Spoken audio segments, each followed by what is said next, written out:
Hi, everyone. So our topic was on the acquisition of speech sounds. So before I mention this, I would love to bring up the prelinguistic stage, which is a key component that leads into the babbling stages. It occurs between birth and 6 months of age, and it's just a time frame when these babies are producing noises that don't necessarily fit into the components of language, so like cooing and cawing. But around 6 months is when the larynx will drop in the baby's vocal tract, and then a pharyngeal cavity will be created, and this cavity allows for more flexibility and complexity in voiced sounds. Within the babbling stage, there are three substages called monosyllabic, canonical, and variegated. And monosyllabic is just these singular sounds, and canonical is the reduplication of these sounds. So like ma, ma, ma, ma, ka, ka, ka, ka. Variegated is just a variation of them. So like ma, ki, di, da, ma, ki, di, da.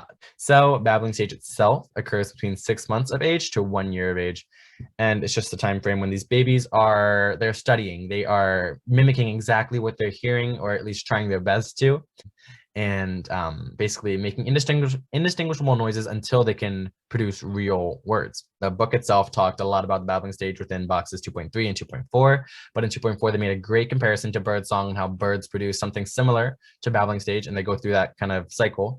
They mimic these more mature birds that produce a more mature, harmonious bird song, and until they do this until they can produce their own bird song, which I thought was really cool, really interesting. And right here I have an audio clip of a baby trying to produce the word preview while they're in their babbling stage. Preview. Preview. Preview. As you can hear, the child is not saying the word preview, but they're trying their best to, and it's a great example of the babbling stage itself. So the next thing I have is a study, and their main goal of this was to see if late onset of canonical babbling determines a risk of hearing impairment. So they had 94 infants with perfect hearing, 37 infants with some type of hearing impairment, and parents had to report the onset of their canonical babbling. So basically, the researchers concluded that infants producing canonical babbling after 11 months of age are at a higher risk for hearing impairment than infants producing canonical babbling before 11 months of age. So once observed to have a hearing impairment, a hearing aid early on will help language acquisition tremendously. So I thought this study was a great way to bring what I'm teaching you and to bring everything that we're learning into the real world, because it's useful, and we'll be able to apply it to our own children someday. So I'm going to be talking about child-directed speech. Now, you may notice that when people are speaking to young kids or infants, they change the way that they talk. They might utilize a more high-pitched voice, more repetition, and they might speak in slower or simpler sentences. Now, this change in speech refers to motherese, which is a term that describes the way that mothers speak to children. Motherese is exaggerated baby talk, and while it may sound silly to adults, it's actually vital in the language development for young children. The high-pitched voice helps infants to engage emotion that highlights the structure in language. So what does it do? Motherese focuses on the here and now principle. It has to do with what is currently going on right now, and it focuses on the present tense. Motherese also utilizes minimalist construction. So no heavily embedded clauses are going to be used when you speak to young kids. Furthermore, Motherese also teaches turn taking, which is how conversations work. People take turns when they're speaking to each other. Now, although there have been a couple myths about Motherese, it has been proven that it helps in the language development of young children. So I actually found a very interesting study that was performed by Nobuo Masataka, who was a student at Tokyo University, and she wanted to see if Motherese was present in sign language. So she observed 8 different mothers who all had hearing impairments and how they interacted with their children who also had hearing impairments compared to their adult friends. Nobuo actually found that when communicating with their children, mothers signed at a significantly slower tempo than when they communicated with their friends. They also, their signs were also somewhat exaggerated. So Motherese doesn't only have to deal with verbal speech, but it can also deal with physical. So my portion was on foreign language and speech sound acquisition. Approximately 20.8% of people in the US speak another language in the United States. And so the second most being Spanish. Critics of speech sound acquisition research say that it's an underrepresentation of the diverse cultures that we have. So since there's so many, it's almost impossible to, have inventories for all of them, but we're trying. Speech sound acquisition arguments between speech professionals say that speech sound acquisition is similar across cultures or it's subjective from child to child. So there's kind of arguments for both. But what I found is it's usually a combination of the two is the sweet spot. This is a study that I found.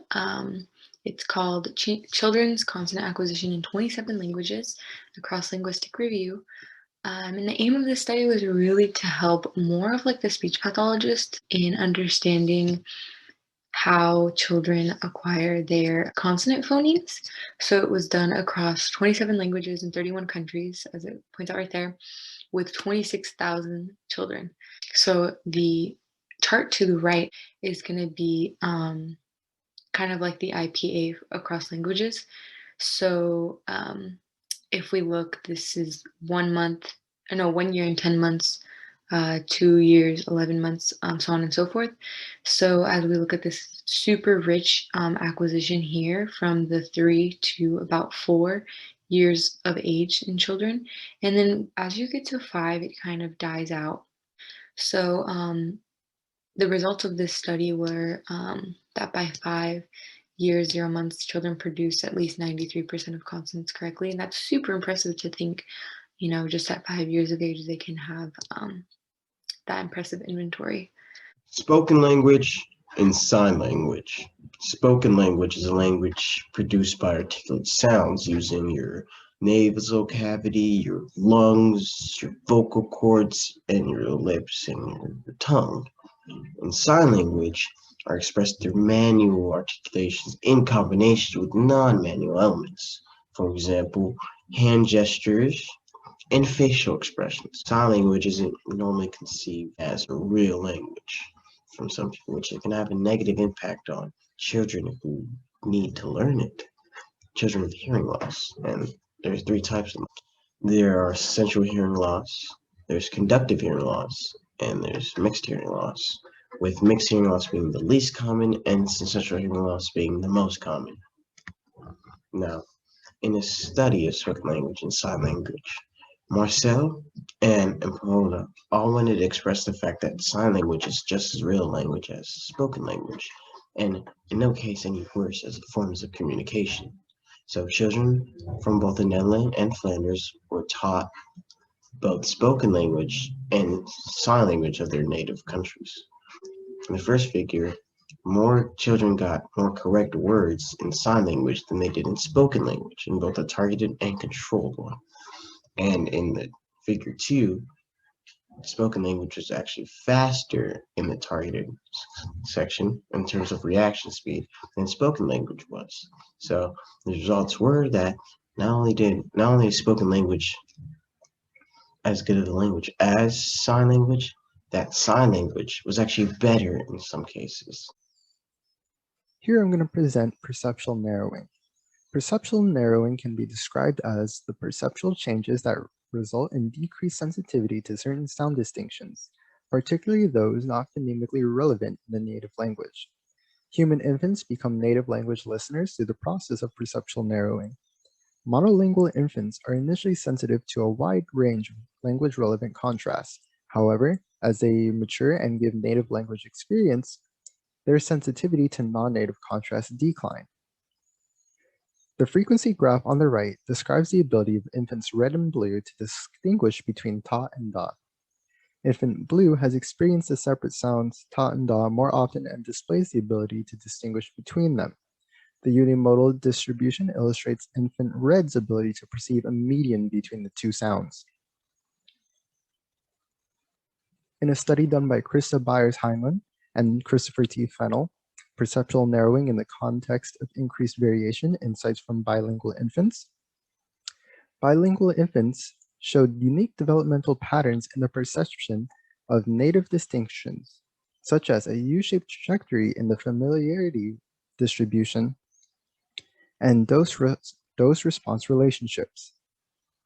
Some showed enhanced sensitivity to non-native distinctions. The evidence suggests that bilingual individuals might retain more sensitivity to non-native contrasts, reaching a less narrow end state than monolinguals. Nevertheless, bilingual infants do become perceptually specialized native listeners to both of the language, despite increased variation and differing patterns of perceptual development in comparison to monolinguals.